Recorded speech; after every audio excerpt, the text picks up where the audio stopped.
한국직업방송과 연합뉴스TV가 함께 만드는 취업 전문 뉴스 투데이 고용플러스입니다. CJ그룹이 주력 사업인 문화 콘텐츠의 발등을 찍혔습니다. 이미경 부회장이 현 정부의 미움을 받아 미국으로 떠났다는 얘기가 나오고 있는 데다 또 야심차게 준비했던 K컬처밸리는 최순실 게이트와 연루된 것으로 알려지면서 차질을 빚게 됐습니다. 김동욱 기자입니다. CJ그룹이 최근 연이은 악재에 흔들리고 있습니다. 이번 정부로부터 좌파 낙인이 찍혀 각종 압력을 받은 정황이 드러났기 때문입니다. 조원동 전 청와대 경제수석이 직접 퇴진을 압박하면서 지난 2013년 송경식 회장이 대한상의회장직에서 물러났고 그 다음 해에는 이미경 부회장이 미국행을 택한 것으로 알려졌습니다. 이와 관련해 CJ가 지난 대선 당시 배급한 영화 광해와 대통령을 희화화한 개그 프로그램 등이 정부의 심기를 건드린 것 아니냐는 추측을 낳고 있습니다. 박근혜 후보 쪽을 건드리면 안 되겠다는 생각을 저희 제작진은 했습니다. 잘못하면 프로그램이 없어질 수도 있을 것 같아서요. 정권 초 이재현 회장이 구속된 이후 백기를 들고 정부에 적극 협조했던 건 되려 후폭풍으로 돌아왔습니다. CJ그룹이 1조 4천억 원을 들여 추진해온 K컬처밸리 사업은 최순실 씨 최측근인 차은택 씨가 연루된 것으로 알려지면서 차질이 불가피해졌습니다. 여기에 이재현 회장의 맏며느리 이레나 씨가 미국에서 갑자기 사망하는 비보까지 전해졌습니다. 연이은 악재에 CJ그룹 계열사들의 시가총액은 올 들어 20% 감소해 5조 원이 증발했습니다. 주가가 반토막난 계열사들도 있습니다. 총수의 장기 경영 공백 상황에서 정부 압력설과 최순실 게이트 연루설 등 이딴 악재에 휘말리면서 CJ그룹이 난감한 처지에 빠졌습니다. 연합뉴스TV 김동욱입니다. 최순실 게이트에 이름을 올린 기업 중 처음으로 삼성그룹이 검찰의 압수수색을 받았습니다. 각종 의혹에 대한 진상규명이 필요한 만큼 해당 기업과 총수에 대한 본격적인 조사가 이어질 것이란 예상이 나옵니다. 김종성 기자입니다. 삼성그룹의 심장부가 2008년 4월 비자금 의혹과 관련한 특검팀의 수사 이후 8년 만에 압수수색을 당했습니다. 삼성은 미르, K스포츠 재단에 대한 출연금과 별도로 지난해 9월에서 10월 최순실 씨 측에 수십억 원을 줬다는 의혹을 받고 있습니다. 전경련 모금 외에 개별적으로 최 씨 측에 거액을 넘긴 배경이 미심쩍다는 것인데 이런 검찰의 움직임에 대해 정치권에서는 철저한 조사를 촉구하는 목소리가 나옵니다. 문제는 대가성입니다. 국민연금은 같은 해 2015년 6월 SKCNC와 SKI의 합병에 대해 반대했습니다. 그런데 그 7월에 삼성의 합병에 대해서는 기금운용본부가 독단적으로 찬성을 결정했습니다. 재계는 다음 조사 대상이 누가 될 것인지 주목합니다. 사정당국이 대가성 여부를 따지는 것은 물론 돈이 오간 인과관계를 밝히기 위해 돈의 주인인 기업들의 이야기를 들어야 하는 상황이기 때문입니다. 아주 일부 기업은 직거래, 그거는 좀 의심이 될 수 있는 거죠. 직접 최순실 씨한테 또는 기사 실세 연이 그쪽에 됐다라고 하는 것은 문제가 될 수 있는데 실제로 검찰이 작년 7월 박근혜 대통령과 7인의 대기업 총수 간 비공개 면담 경위를 살피고 있는 점도 이 전망을 뒷받침합니다. 한편 롯데의 경우 신동빈 회장이 검찰 수사를 앞두고 대통령을 독대했다는 보도에 대해 부인을 하지 않아 눈길을 끌었습니다. 향후 박 대통령에 대한 검찰 조사가 진행될 경우 그에 앞서 신 회장에 대해 사실관계 확인을 위한 조사는 불가피할 전망입니다. 연합뉴스TV 김종성입니다. 우리 경제에 대한 위기감이 커지고 있지만 조타수 역할을 해야 할 정부 경제팀은 어수선한 분위기입니다. 새 경제부총리 임명조차 어찌 될지 모르는 상황이다 보니 후속 인사 역시 모두 멈춰선 상황입니다. 당장 정부의 정책과 공공기관 경영이 공백 상태가 될 판입니다. 김동욱 기자입니다. 열이 박빙. 임종용 경제부총리 내정자가 현 경제 상황을 살얼음 판을 밟듯 위험한 상황에 비유하며 쓴 말입니다. 자칫 리스크 관리에 작은 빈틈이라도 생긴다면 우리 경제와 금융 시스템 전체가 상당한 충격을 받을 수 있습니다. 그런데 문제는 경제부총리 임명부터 불투명해진 겁니다. 박근혜 대통령이 여야 합의로 총리를 추천하면 임명하겠다고 밝히면서 경제부총리 역시 원점에서 재검토한다는 청와대의 입장이 나왔기 때문입니다. 물론 정치권에서도 위기인 경제 상황을 감안해 임 내정자 인사청문회라도 먼저 열자는 의견도 있어 예정대로 임명될 수도 있습니다. 하지만 문제는 불확실성입니다. 당분간 유일호 현 부총리와 거취가 불투명한 임 내정자의 불편한 동거가 예상되는데 당장 다음 달 나와야 할 내년 경제정책 방향을 누가 책임질지도 쉽지 않은 문제입니다. 또 부총리 임명 여부가 불투명하니 금융위원장을 비롯해 사기 경제팀 구성도 미뤄질 형편입니다. 여기에 321곳의 공공기관 중 연말까지 기관장 임기가 끝나는 곳이 39곳이어서 이들 기관의 대규모 경영 공백도 불가피합니다. 4분기 마이너스 성장 가능성, 미국의 금리 인상과 보호무역 강화 조짐 등 경제 여건은 나날이 악화하고 있습니다. 조속히 새 경제팀을 꾸려 대응해야 한다는 목소리가 커지는 이유입니다. 연합뉴스TV 김동욱입니다. 취업자 수 증가폭이 2달째 20만 명대에 머물고 제조업 취업자가 7년여 만에 최대 감소폭을 보이는 등 고용시장에 한파가 불고 있습니다. 통계청에 따르면 10월 취업자 수는 2,657만 7천 명으로 작년 10월보다 27만 8천 명 늘어나는 데 그쳤습니다.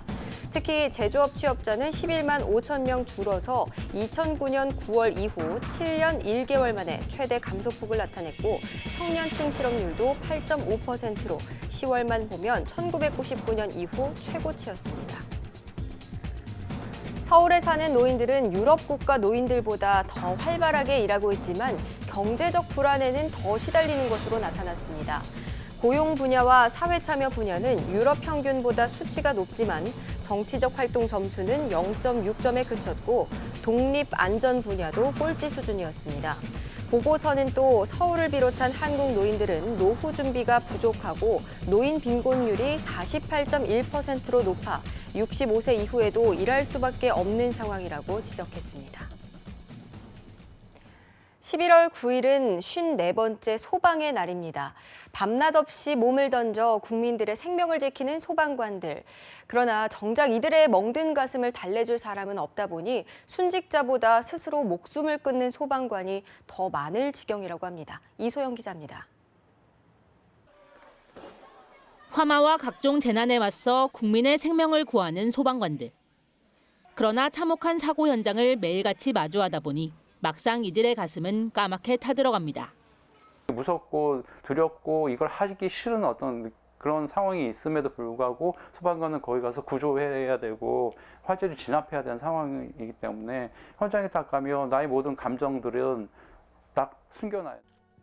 동료의 죽음, 구하지 못한 사람에 대한 죄책감은 강인해 보이는 이들도 밤잠 이루지 못하게 합니다. 내가 조금만 더 빨리 가서 화재를 진압했으면 충분히 살릴 수 있지 않았을까. 동료 소방관들이 순직할 때 그런 죄책감. 스트레스가 극심하다 보니 순직자보다 스스로 목숨을 끊는 소방관이 더 많은 데다 평균 수명은 일반인보다 20년이나 짧고 외상 후 스트레스 장애, 우울증을 앓는 비율도 40%에 달합니다. 위험에 처한 이들을 돌보느라 정작 스스로를 돌보지 못하는 상황. 인력을 확충해 근무 부담을 줄이고 전문 상담사가 상주해 치료가 이뤄질 수 있게 하는 등 근본적 대책이 필요하다는 지적입니다.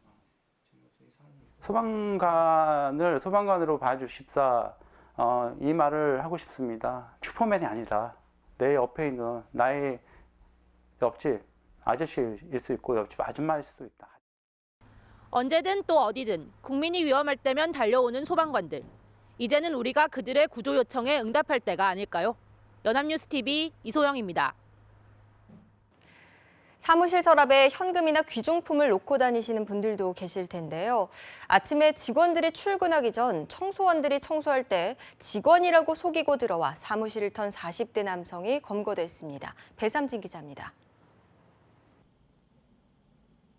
아침 시간 서울 도심의 대로변, 한 남성이 택시에서 내립니다. 평일 이른 시간 정장을 입고 있어 사무실에 출근하는 직장인처럼 보입니다. 30분쯤 지나 중구 서서문로에 있는 한 빌딩에 이 남성이 다시 나타납니다.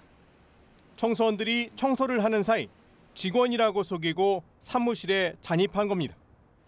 지난 9월 서울 중구의 한 사무실에서 책상 서랍 안에 있던 현금과 상품권 등 700만 원 상당의 금품을 훔친 혐의로 48살 이모 씨가 검거됐습니다. 이 씨는 주로 직장인들의 출근 시간 전이나 점심시간에 빈 사무실을 찾아다녔습니다. 정가 18범인 이 씨는 절도와 사기 등의 혐의로 10년 가까이 복역하고 5개월 전 출소한 뒤 특별한 직업과 거주지 없이 지내온 것으로 전해졌습니다. CCTV를 통해 이 씨의 동선을 파악하고 추적한 경찰은 범인이 탔던 택시의 카드 사용 내역을 확인해 자주 다닌 경륜장에서 이 씨를 검거했다고 밝혔습니다. 연합뉴스TV 배삼진입니다. 올해 들어 지난달까지 실업급여를 불법으로 받은 사람이 1,000명이 넘는 것으로 나타났습니다. 서울고용노동청이 서울경찰청과 합동 단속을 벌인 결과 올해 1월부터 지난달까지 적발된 실업급여 부정수급자는 1,146명이고 부정수급액은 16억 9,400만 원에 달했습니다. 지난해 같은 기간 부정수급자는 478명이고 부정수급액은 5억 400만 원이었습니다. 이번에 적발된 부정수급자 중 죄질이 불량한 고액 부정수급자 184명은 반환 명령과 함께 형사처벌도 하기로 했습니다. 하나를 사면 하나를 더 준다는 1+1 행사. 그런데 알고 보니 이 가격이 그냥 사는 것보다 더 비싼 경우가 허다했습니다. 가격이 그대로인데 할인가라거나 할인폭을 과장하는 일도 많습니다. 모두 대형마트에서 벌어진 일인데요. 이경태 기자가 보도합니다. 홈플러스는 1,780원짜리 휴지 묶음을 1+1 행사로 팔았는데 황당하게도 가격은 7배나 올려 12,900원을 받았습니다. 이마트도 4,980원에서 6,980원에 팔던 참기름을 9,800원으로 인상한 뒤 1+1 행사라고 광고했습니다. 횡재라고 생각했지만 소비자는 오히려 바가지를 썼고 지출만 2배 이상 늘어난 것입니다. 대형 마트들은 할인되지 않은 상품도 할인 품목이라고 판 경우도 있었습니다.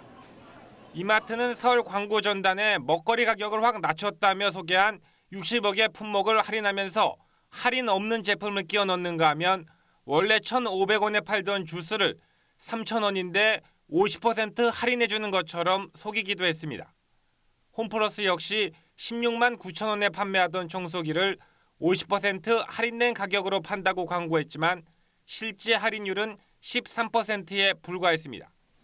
대형마트들의 부도덕한 광고 행위는 온라인 매장의 가격 할인 공세를 갈수록 따라잡지 못하자 광고 문구만 솔깃하게 고쳐 줄어드는 고객을 잡기 위한 궁여지책으로 풀이됩니다. 공정위는 이마트와 홈플러스, 롯데쇼핑 대형마트 부분에 표시광고법 위반 혐의를 적용해 할인 행사 매출에 맞춰 3사에 총 6,200만 원의 과징금을 부과하고 시정 명령을 내렸습니다. 연합뉴스TV 이경태입니다.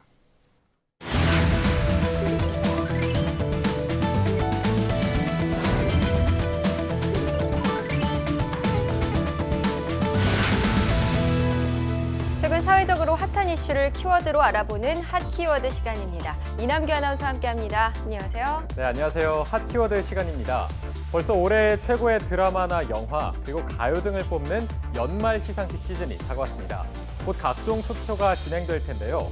저희 박송희 아나운서는 올해 최고의 드라마로 어떤 것을 꼽으시나요? 글쎄요, 갑자기 뽑으라니까 좀 당황스러운데요. 아무래도 최고의 인기를 얻었던 드라마 역시 태양의 후예가 아닐까요? 저는 거기서 개인적으로 송중기 씨보다는 진구 씨가 멋있었던 기억이 나요. 아, 진구 씨 멋있죠. 그러면 저는 제가 짝사랑하고 있는 김지원 씨한테 투표를 하겠습니다. 방금 얘기가 나온 태양의 후예 같은 경우는 흥행과 화제성을 동시에 잡은 최고의 드라마였는데요. 그런데 여기에 5개의 T라고 할까요? 과도한 간접 광고로 시청자들의 원성을 사기도 했습니다. 그 가운데서 진구 씨와 김지원 씨가 자동차 안에서 키스하는 장면은 모 자동차 브랜드의 자율주행 기능을 제대로 보여줬습니다. 바로 이 장면이었는데요. 운전을 하다가 갑자기 자율주행 모드로 바꾸고 손을 놓은 채 두 남녀가 키스를 하는 거죠. 네, 이렇게 이제 드라마의 한 장면에 나올 정도로 자율주행 자동차는 우리 생활과 가까워졌는데요. 오늘의 핫키워드 시간에 자율주행 자동차에 대해서 자세히 알아보겠습니다. 네, 자율주행 정말 가능한 기술일까 이런 의문이 들기도 하는데요. 아무래도 가장 궁금한 거는 안정성 문제예요. 자동차 스스로 운전을 한다는데 정말 안전할까요? 일단 제가 결론부터 말씀을 드리면요. 걱정하실 필요가 전혀 없다고 합니다. 얼마 전에 큰 사고가 있었죠. 고속도로에서 버스가 뒤집혀서 20여 명이 넘는 사상자가 생겼는데요. 원인은 앞차의 끼어들기로 추정되고 있습니다. 그런데 이 자율주행 자동차의 경우에는 이론적으로 이런 식의 주행을 절대로 하지 않습니다. 이 통계에 의하면 95%의 교통사고는 운전자 부주의에 의한 건데요. 이론적으로 자율주행 자동차의 컴퓨터 제어 시스템은 이 같은 사고를 일으킬 수가 없는 거죠. 네, 그렇죠. 뭐 차량 결함을 제외한 모든 교통사고는 대부분 운전자의 부주의 때문이죠. 자동차가 뭐 술을 먹거나 잠을 자지는 않으니까요. 네, 그렇습니다. 이 자율주행차가 끼어들기를 할 경우에는 끼어들기가 가능한 도로인지 확인을 하고 앞뒤 차량의 속도와 거리를 완벽하게 계산을 한 후에 끼어들기를 하게 됩니다. 사실 지금도 완전한 자율주행은 아니지만 이 같은 비슷한 시스템이 이미 도입이 되어 있는데요. 앞 차량과의 거리를 계산해서 위험을 알려주고 차선 이탈을 경고하고 또 사각지대에 있는 물체나 사람을 감지해주는 기능이 등장하고 있습니다. 이 같은 첨단 안전 사양들을 1단계 자율주행이라고 합니다. 네, 맞습니다. 요즘 새로 나온 차들은 차선 이탈이나 졸음 운전을 하면 경고를 해주죠. 또 자동 주차 시스템까지 있던데요. 그러니까 우리는 이미 1단계 자율주행을 경험하고 있다 이렇게 볼 수 있겠네요. 네, 그렇습니다. 그 다음 단계의 자율주행 기능은 이런 각 기능을 통합해서 조율을 하고 있는 스스로 운영을 하는 단계입니다. 운전자들은 시선은 전방을 유지시키지만 특별한 상황이 아니라면 운전대와 페달을 이용하지 않아도 됩니다. 다음 3단계는 차량이 교통 신호와 도로 흐름을 인식해서 운전자가 TV를 볼 수 있는 등 다른 활동을 할 수 있는 단계로 특정 상황에서만 운전자의 개입이 필요합니다. 그리고 마지막 최고 등급인 4단계는 모든 상황에서 운전자의 개입이 필요 없는 완전 자율주행 단계입니다. 말 그대로 자동차에 타고는 있지만 운전에는 전혀 신경 쓸 필요가 없는 거죠. 네, 정말 신기합니다. 자, 그런데 이런 자율주행 자동차가 개발되면서 기존 자동차 회사뿐만 아니라 또 IT 기업에서도 적극적으로 연구를 하고 있다고요? 네, 그렇습니다. 특히 구글 같은 경우가 가장 적극적인데요. 구글은 7년이 넘게 자율주행차 개발에 매진하고 있습니다. 이미 200만 마일, 그러니까 320만 킬로미터의 시험 운행을 실제 도로에서 마쳤다고도 합니다. 네, 320만 킬로미터, 지구 80바퀴 정도라고 하던데요. 자, 이 정도 테스트를 거쳤으면 거의 완성 단계에 이르렀다 이렇게 볼 수 있지 않을까요? 아직은 안타깝게도 완성 단계는 아니라고 하는데요. 구글은 사람이 전혀 제어하지 않는 4단계, 즉 완전한 자율주행 자동차를 만드는 게 목적입니다. 여태까지 공개된 실험 결과에 의하면 아직까지는 여러 기술적인 한계 때문에 완벽하진 않다고 하는데요. 아직 3단계인 셈입니다. 실제 도로 주행에서도 사고가 있었다고 하는데요. 2020년까지 완전하게 성공시킨다는 구글의 야심찬 계획이 과연 성공할 수 있을까 하는 회의론도 나오고 있는 시점입니다. 네, 2022년이면 이제 구글이 4년 내로 완벽한 자율주행차를 만들 수 있을지 좀 주목이 되는데요. 자, 그렇다면 우리나라 기업 현대기아차는 어떻게 준비하고 있는지도 궁금한데요.